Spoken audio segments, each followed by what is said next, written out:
الحمد لله نحمده ونستعينه ونستغفره ونؤمن به ونتوكل عليه ونعوذ بالله من شرور أنفسنا ومن سيئات أعمالنا من يهده الله فلا مضل له ومن يضلله فلا هادي له ونشهد أن لا إله إلا الله وحده لا شريك له ونشهد أن سيدنا ومولانا محمدًا عبده ورسوله أرسله بالحق بشيرًا ونذيرًا وداعيًا إلى الله بإذنه وسراجًا منيرًا وصلى الله تعالى على خير خلقه سيدنا محمد وآله وسلم تسليما كثيرا كثيرا أما بعد أعوذ بالله من الشيطان الرجيم بسم الله الرحمن الرحيم الحمد لله رب العالمين الرحمن الرحيم مالك يوم الدين إياك نعبد وإياك نستعين اهدنا الصراط المستقيم صراط الذين أنعمت عليهم غير المغضوب عليهم ولا الضالين آمين صدق الله العظيم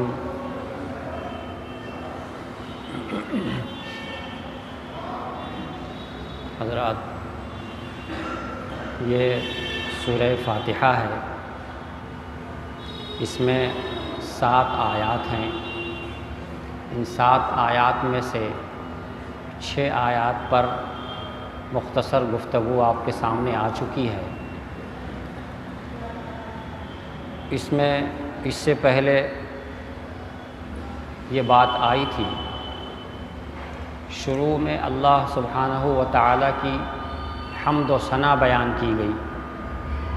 حمد و ثنا کے بعد اس میں ہدایت کا مطالبہ کیا گیا، اللہ سبحانہ و تعالیٰ سے ہدایت مانگی گئی۔ اہدنا الصراط المستقیم، یا اللہ اے مالک یوم الدین ہمیں ہدایت عطا فرمائیے۔ تو ہدایت مانگی گئی، یعنی سیدھے راہ پر چلنے کی ہدایت مانگی گئی کہ یا اللہ ہمیں سیدھی راہ پر چلائیے۔ اس کے بارے میں حدیث میں ہے کہ اللہ سبحانہ و تعالیٰ فرماتے ہیں کہ یہ بندے کے لیے ہے، اور بندے نے جو کچھ مانگا ہم اسے ضرور عطا کریں گے۔ تھوڑی سیٹی لگ رہی، اس کو کم کر دیتے۔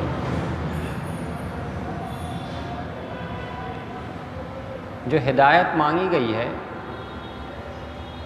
اس ہدایت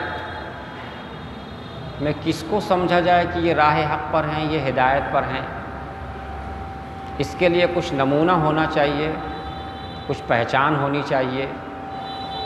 تو آج کی اس آیت میں، آخری آیت میں وہی نمونہ بیان کیا گیا ہے کہ کن کے راستے پہ چلنے سے سمجھا جائے گا کہ یہ ہدایت پر ہیں۔ ہمارے سامنے نمونہ ہونا چاہیے کہ دیکھو یہ لوگ ہیں، یہ جیسا چلتے ہیں ایسا چلو، یہ جیسے رہتے ہیں ان کے جو اعمال ہیں وہ اعمال تم کرو، تو ہم سمجھیں گے تم راہ راست پر۔ ورنہ اگر کوئی نمونہ نہ بتایا جائے تو ہر شخص سمجھے گا ہم ٹھیک ہیں، جو عمل کرے گا سمجھے گا ہم ٹھیک ہیں، جو جس راہ پہ چلے گا سمجھے گا ہم ٹھیک ہیں۔ جیسا کہ آج کل ہوتا ہے کہ تمام الگ الگ راستہ چلنے والے لوگ ہیں اور سب لوگ سمجھ رہے ہیں کہ ہم ہی صحیح ہیں۔ تو جب ہر شخص سمجھے گا کہ ہم ہی صحیح ہیں تو کیسے سچ کی اور صحیح کی پہچان کیا ہوگی، اس کا کیا معیار ہوگا؟ اسی معیار کو جاننے کے لیے آج کی اس آیت میں بڑی وضاحت کے ساتھ بتایا جا رہا ہے، صراط الذین انعمت علیہم۔ ہمیں سیدھی راہ پر چلائیے، ان لوگوں کا راستہ جن پر آپ نے انعام کیا۔ اللہ تعالیٰ کا انعام جن لوگوں پر نازل ہوا ہے، اللہ تعالیٰ نے جن پر انعام فرمایا ہے، ان لوگوں کا راستہ حق کا راستہ ہے، ان کا راستہ سیدھا راستہ سمجھا جاتا ہے جن لوگوں پر انعام ہوا ہے۔ اب انعام کن لوگوں پر ہوا ہے اس کی تفصیل دوسری جگہ قرآن میں بتائی گئی ہے۔ یہاں پر صرف اتنا کہا جا رہا ہے کہ اے ہمارے رب، آپ ہمیں ان لوگوں کے راستے پہ چلائیے جن لوگوں پر آپ نے انعام فرمایا ہے۔ قرآن کریم میں دوسری جگہ فرمایا گیا ہے وَمَن يُطِعِ اللَّهَ وَالرَّسُولَ فَأُولَٰئِكَ مَعَ الَّذِينَ أَنْعَمَ اللَّهُ عَلَيْهِم مِّنَ النَّبِيِّينَ۔ جو لوگ اللہ کی فرما برداری کرتے ہیں اور رسول صلی اللہ علیہ وسلم کی فرما برداری کرتے ہیں، ان کو یہ انعام ملے گا کہ وہ جنت میں نبیوں کے ساتھ رہیں گے، اور نبیوں کے ساتھ رہنے کے ساتھ ساتھ صدیقین اور جو اللہ کی راہ میں شہید ہو گئے ان کے ساتھ، اور جو لوگ اللہ کی راہ پہ صحیح طریقے سے چلنے والے ہیں جن کو صالح کہا جاتا ہے، نیک لوگ، ان کی راہ پر۔ یہ ایسے 4 درجات ہیں، 4 لوگ ہیں جن کے بارے میں قرآن نے واضح کر دیا کہ ان پر انعام کیا گیا ہے۔ سب سے پہلے نبی، دوسرے درجے میں صدیقین، تیسرے درجے میں شہداء شہید، اور چوتھے درجے میں نیک لوگ جو فرما برداری کرتے رہتے ہیں۔ سارے پنکھے بند کر دے، کوئی ایک چلا دے، لوگوں گرمی لگے گی، تو آواز کے لیے ہم نے بند کرنے کو کہا تھا۔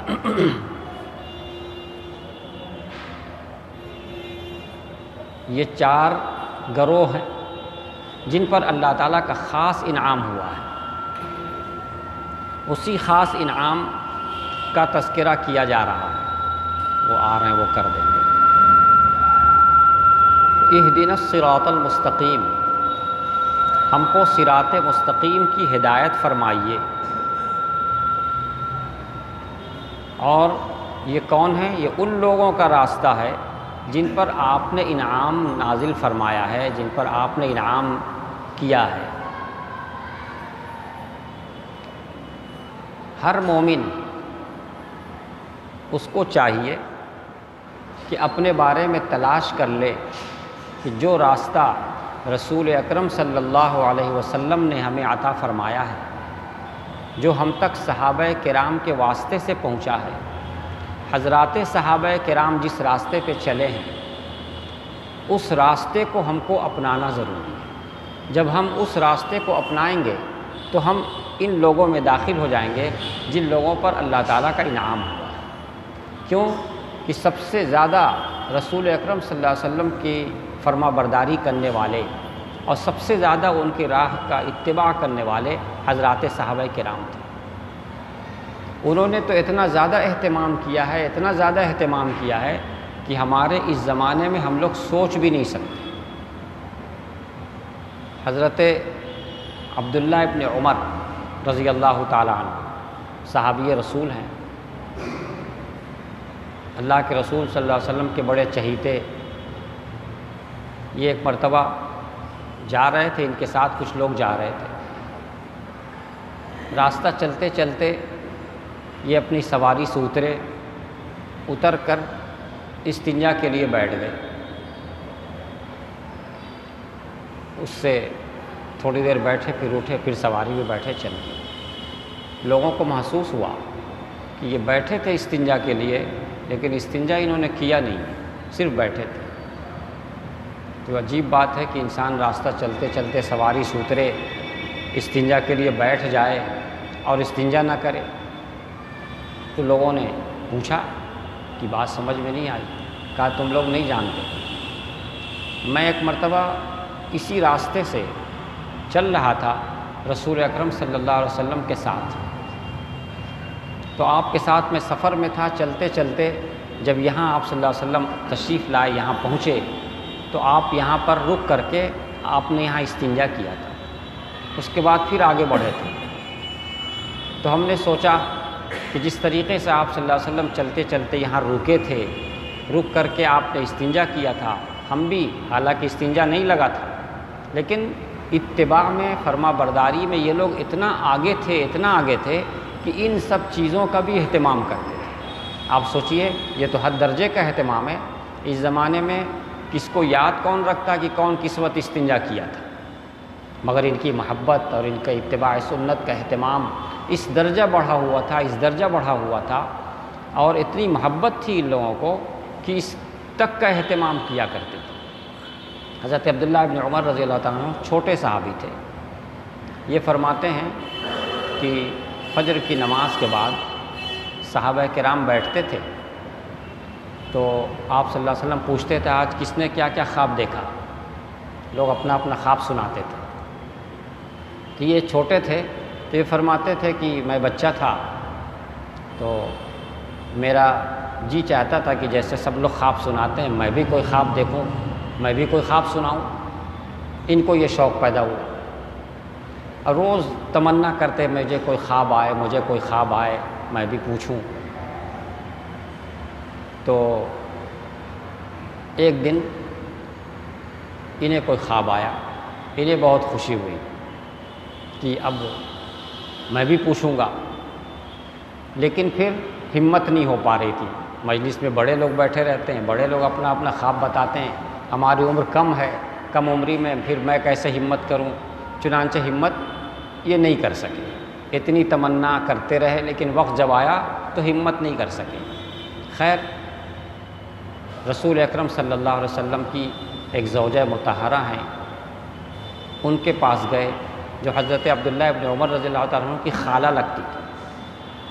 یہ چپکے سے ان کے پاس پہنچ گئے، اپنی خالہ کے پاس، اور جا کر کے ان سے تذکرہ کیا کہ میری تو ہمت نہیں پڑ رہی ہے، ذرا سا آپ ہی پوچھ لیجئے گا، میں نے یہ خواب دیکھا ہے، اس کی کیا تعبیر ہو سکتی۔ دیکھ رہے ہیں آپ کتنی فکر ہے، کم عمری، لیکن اس کم عمری میں اتنی فکر ہے، اتنا اہتمام ہے کہ میں کوئی خواب دیکھوں، اس کی تعبیر پوچھوں، پھر آپ بتائیں، اور کم عمری سے ہمت بھی نہیں ہو رہی ہے تو اپنی خالہ کے پاس پہنچ رہے ہیں جو آپ صلی اللہ علیہ وسلم کی زوجہ مطہرہ ہیں، ان کے سامنے تذکرہ کیا تو انہوں نے پوچھا، تو رسول اکرم صلی اللہ علیہ وسلم نے فرمایا ان کے بارے میں کہ عبداللہ ابن عمر ہے تو بہت اچھا آدمی، کاش کہ وہ رات کو نماز پڑھتا۔ کم عمری تھی، رات کو یہ تہجد نہیں پڑھتے تھے، تو آپ صلی اللہ علیہ وسلم نے اس کے جواب میں جب انہوں نے پوچھا تو یہی ارشاد فرمایا کہ عبداللہ ابن عمر ہے تو بہت اچھا، لیکن کاش کہ وہ رات کو اٹھ کے نماز پڑھتا۔ انہوں نے ان کو بتا دیا کہ آپ صلی اللہ علیہ وسلم ایسا فرما رہے تھے کہ عبداللہ ابن عمر ہے تو بہت اچھا انسان، کاش کہ وہ نماز پڑھتا رات کو۔ فرماتے ہیں بس آپ کی یہ بات سننے کے بعد دل پہ ایسا اثر ہوا کہ میں نے اس دن سے نماز شروع کر دی رات کی، پھر میرا تہجد کبھی نہ رہا۔ اس کم عمری سے تہجد شروع کیے تو آخر عمر تک وہ تہجد پڑھتے تھے۔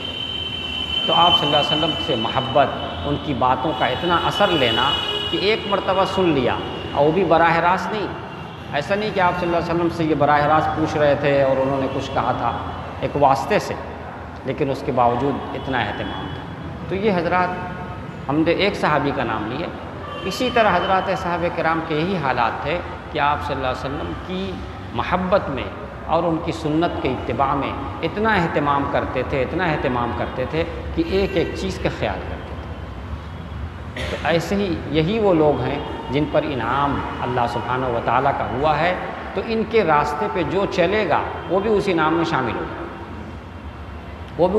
شامل ہو جائے گا، خلاصہ یہ ہوا کہ جن لوگوں کے راستے پہ چلنے کا حکم ہم مانگے ہیں، ہدایت، ان لوگوں کی ہدایت کے سلسلے میں جن لوگوں کا ذکر کیا جا رہا ہے وہ یہ ہے کہ ان لوگوں کا راستہ جن پر اللہ تعالیٰ کا انعام ہوا ہے، اور اللہ تعالیٰ کا انعام انہی لوگوں پر ہوا ہے جو رسول اکرم صلی اللہ علیہ وسلم کی مکمل فرما برداری کرنے والے ہیں۔ اس سے پہلے کی امت، یہ ذہن نشی کر لیجئے، ہر نبی اپنی قوم کے لیے نمونہ ہوتا ہے۔ اس سے پہلے جتنے انبیاء کرام گزرے، ہر نبی اپنی اپنی قوم کے لیے نمونہ ہے۔ آخر میں رسول اکرم صلی اللہ علیہ وسلم پورے عالم کی ہدایت کے لیے تشریف لائیں تو پورے عالم کے لیے آپ نمونہ ہیں، اور آپ کے بعد حضرات صحابہ کرام ہیں۔ لہذا حضرات صحابہ کرام جس راہ پہ چل رہے ہیں، رسول اکرم صلی اللہ علیہ وسلم جو راستہ دکھا گئے، جس راہ پہ چل کر گئے، اسی راستے پہ حضرات صحابہ کرام چلتے رہے۔ لہذا ہم کو اس زمانے میں یہی دیکھنا ہوگا کہ آپ صلی اللہ علیہ وسلم کا کیا راستہ تھا اور صحابہ کرام کا کیا راستہ تھا۔ ان دونوں کو سامنے رکھ کر کے ہم کو چلنا ہے تو ہمارے لیے ہدایت ہے، اور جو ان دونوں سے ہٹ جائے تو سمجھیے کہ وہ ہدایت سے ہٹ جائے۔ آگے اس کا تذکرہ ہے، غیر المغضوب علیہم ولا الضالین، ان لوگوں کا راستہ نہیں جن پر خدا کا غضب ہوا، اور نہ ان لوگوں کا راستہ جو سچے سیدھے راہ سے ہٹ گئے۔ مغضوب علیہم، جن پر اللہ کا غضب نازل ہوا۔ کن پر غضب نازل ہوا؟ زیادہ تر روایات میں آتا ہے کہ یہودیوں پر غضب نازل ہوا اللہ کا۔ قرآن کریم میں یہودیوں کے بارے میں جگہ جگہ ایسا ذکر آیا ہے جس میں ان کے اوپر غضب کا ذکر ہے۔ بئس ما اشتروا به انفسهم ان يكفروا بما انزل الله بغيا ان ينزل الله من فضله على من يشاء۔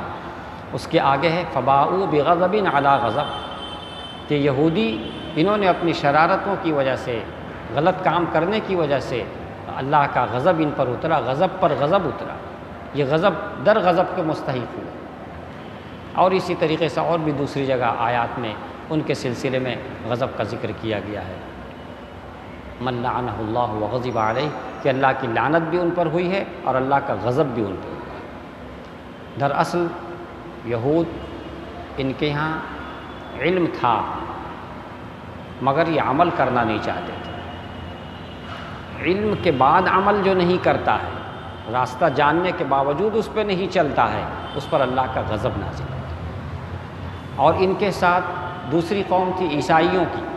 عیسائیوں کے ہاں ان کا حال یہ تھا کہ ان کے ہاں علم بہت کم تھا، عمل بہت کرتے تھے مگر غلط طریقے سے۔ جب علم نہیں تھا تو ان کا عمل غلط طریقے پہ چلتا تھا۔ وہ عبادت بہت کرتے تھے لیکن ان کی عبادت کا رنگ ڈھنگ صحیح طریقے پر نہیں تھا۔ تو یہود کے ہاں علم رہتے ہوئے یہ راستے سے ہٹ گئے، اس لیے ان کے اوپر غضب نازل ہوا۔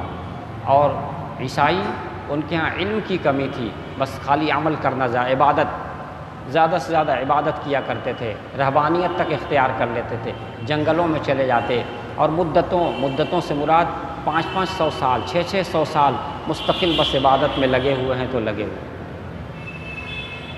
تو یہ دو فرقے، یہود اور نصارہ جن کو کہا جاتا ہے، یہود کے ہاں یہ علم کے باوجود راستے سے ہٹ گئے، اس لیے ان کے اوپر غضب نازل ہوا۔ ہمارے اس زمانے میں بھی جو لوگ پائے جاتے ہیں، اگر علم کے باوجود وہ عمل سے ہٹتے ہیں تو سمجھ لیجئے کہ وہ زیادہ گمراہی میں ہیں۔ صرف گمراہی میں نہیں، ان کے اوپر غضب بھی نازل ہے۔ اور جس کے پاس علم نہیں ہے، علم نہ ہونے کی وجہ سے وہ گمراہی پہ جا رہا ہے، زال گمراہ کو کہتے ہیں، گمراہی پہ جا رہا ہے، تو ہیں تو دونوں ہی غلط راہ پر، لیکن زیادہ مستحق عذاب کون ہوگا؟ جو علم کے باوجود عمل میں نہیں لگا ہوا، علم کے باوجود عمل میں نہیں لگا ہوا۔ تو غیر المغضوب علیہم ولا الضالین، اس کے اندر وہ تمام فرقے جو راہ حق سے ہٹے ہوئے ہیں، کفار ہوں، مشرکین ہوں، بدعتی ہوں، گمراہ لوگ ہوں، سب کے سب اس کے اندر داخل ہیں۔ جو ان سب سے ہٹے گا، بچے گا، اور صرف اللہ کے رسول صلی اللہ علیہ وسلم کا جو بتایا ہوا راستہ ہے اور حضرات صحابہ کرام جس راہ پہ چلے ہیں، جو بہت ہی واضح اور کھلا ہوا راستہ ہے، اس راستے پہ چلنے والے ہی لوگوں کو کہا جائے گا کہ یہ ہدایت پا چکے ہیں۔ تو ہم کو ہدایت مانگنا ہے، تو ہدایت مانگنے کے ساتھ ساتھ یہ بھی ذہن نشی کر لینا ہے کہ جو حضرات صحابہ کرام کا جو راستہ ہے، جس راہ پہ وہ چلے ہیں، اس راہ کو ہم کو اپنانا ہے۔ ان کے راستے کا خلاصہ کیا ہے؟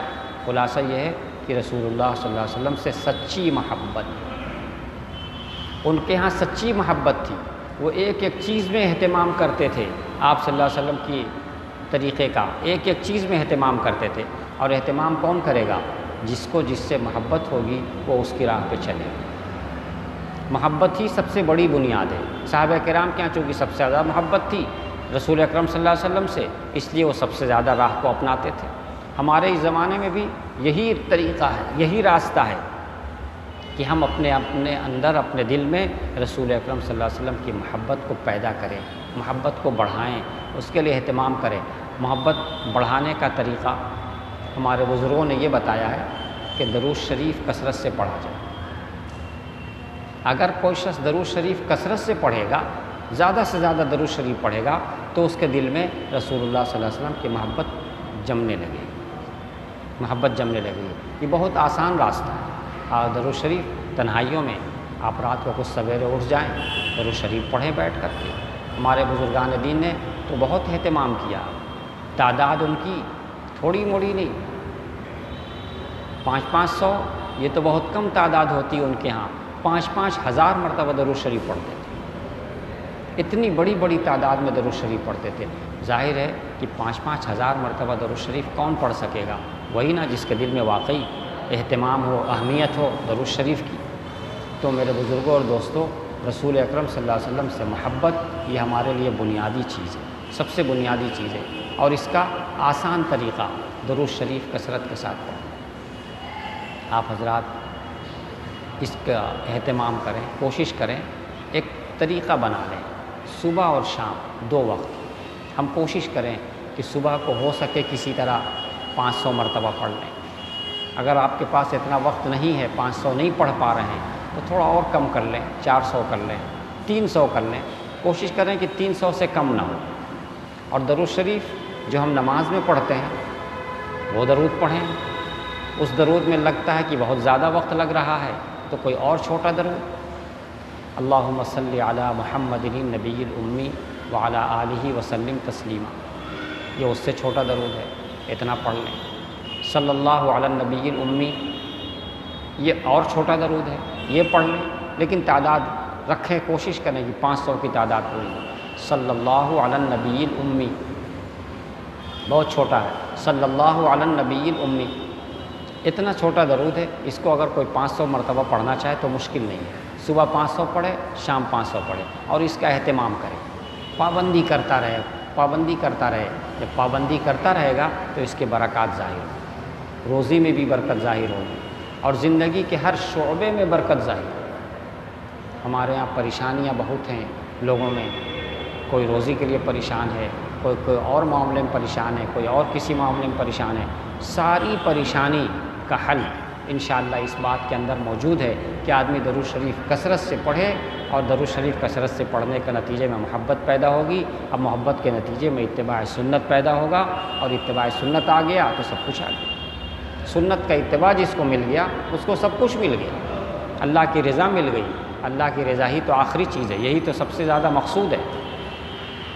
تو ہدایت مانگی گئی ہے، اور ہدایت کے لیے معیار اور نمونہ بھی بتا دیا گیا ہے، ان لوگوں کا راستہ جن لوگوں پہ انعام ہوا ہے، اور اس سے مراد نبی ہیں، صدیقین، شہداء اور صالحین ہیں۔ ہمارے لیے آسان یہی ہے کہ صحابہ کرام اور ان کے طریقے پہ جو بزرگان دین چلے ہیں، اکابرین چلے ہیں، اللہ والے چلے ہیں، ان اللہ والوں کے راستے کو ہم سامنے رکھ کر کے اسی راستے پہ چلنے کا اہتمام کریں۔ اللہ تعالی ہم سب کو ان باتوں پہ عمل کرنے کی توفیق عطا فرمائے۔ وما علینا الا البلاغ۔ درود شریف پڑھ لیں، اس کے بعد دعا کریں۔ اللہم صلی علی محمد، اللہم صلی علی محمد، اللہم صلی علی محمد۔ وهو الله لا إله إلا هو له الحمد في الأولى والآخرة وله الحكم وإليه ترجعون. وهو الله لا إله إلا هو له الحمد في الأولى والآخرة وله الحكم وإليه ترجعون. فلله الحمد رب السماوات ورب الأرض رب العالمين وله الكبرياء في السماوات والأرض وهو العزيز الحكيم. اللهم لك الحمد ملء السماوات وملء الأرض وملء ما شئت من شيء بعد. أهل الثناء والمجد أحق ما قال العبد وكلنا لك عبد. اللهم لا مانع لما أعطيت ولا معطي لما منعت ولا ينفع ذا الجد منك الجد. اللهم إني أعوذ برضاك من سخطك اللهم إني أعوذ برضاك من سخطك وبمعافاتك من عقوبتك اللهم إني أعوذ برضاك من سخطك وبمعافاتك من عقوبتك وأعوذ بك منك لا أحصي ثناء عليك أنت كما أثنيت على نفسك. یا اللہ یا ارحم الراحمین، ہمیں سیدھی راہ پہ چلائیے. یا اللہ ہمیں سیدھی راہ پہ چلائیے. یا اللہ جس راستے کو آپ پسند کرتے ہیں اس راستے پہ چلنا ہمارے لیے آسان فرما دیجیے. ہماری گناہوں کو معاف فرما دیجیے. ہماری غلطیوں سے درگزر فرما دیجیے. یا اللہ ہماری پریشانیوں کو دور فرما دیجیے. بیماریوں کو دور فرما دیجیے. شفاء کلی نصیب فرما دیجیے. شفاء کلی نصیب فرما دیجیے. شفاء کلی نصیب فرما دیجیے. ربنا تقبل منا انك انت السميع العليم وتب علينا انك انت التواب الرحيم. وصلى الله تعالى على خير خلقه سيدنا محمد وآله وصحبه اجمعين برحمتك يا ارحم